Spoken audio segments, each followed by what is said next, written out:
Assalamu alaikum आदाब आज बरो अस टिफिन बॉक्सस मंज खास रेसिपी यत जन बड़ ते हकन खेत तो यत जन लकट ते हकन खेत ये रेसिपी खेनस मंज वारिया मजेदार तो बे सेहत खतर ते वारिया असल तो बच्चे यत शौक सान खेवान तो अस हेको सुबह ये चाय सत खेत तो अस हेको ये लंचस मंज ते नित तो पक्यो करो शुरू सारी खोत गोनेथ नी मे गैसस पे तव ताय मन त्राव गेव चमचे गेव गरम गसित त्राव यथ मज ये ठूल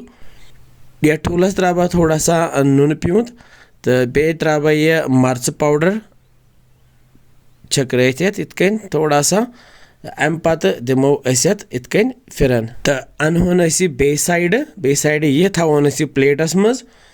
वन अनो यपर कवल मज मे थमित ज लक्च ळव सिवित तो यमन कर बह इतकन मैश ये त्रा बह कम नून प्यूंत ओर तो रलावन बह बे यपर अन मे चोट यस जनरली चोट खेवान तो ये कर बह इतकन हाफ कट करित फिरन बह इतकन वस तो अम पत अन मे मोजरीला चीज तो यह त्रा बह यथ कटस तामत वस सहल बनावन यपर फिरन बह यह चोट तो रलावन बह यथ अंदर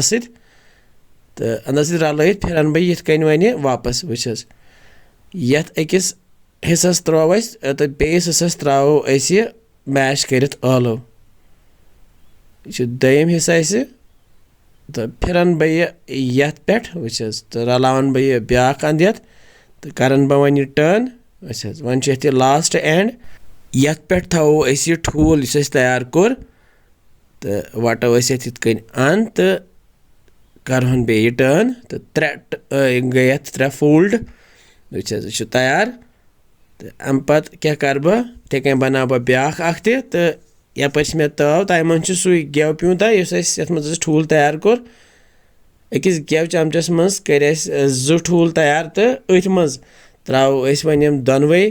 सैंडविच तो पे थोस ढकन तो करहन अम थोड़ा 1-2 मिनटन तैयार पत तुलो बे ढकन थोद फिरो ये बे साइड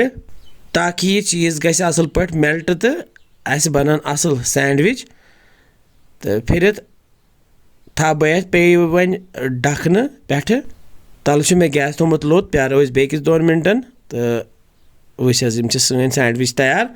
वन मे ये लंच बॉक्स निमुत तो यह थो मे यथ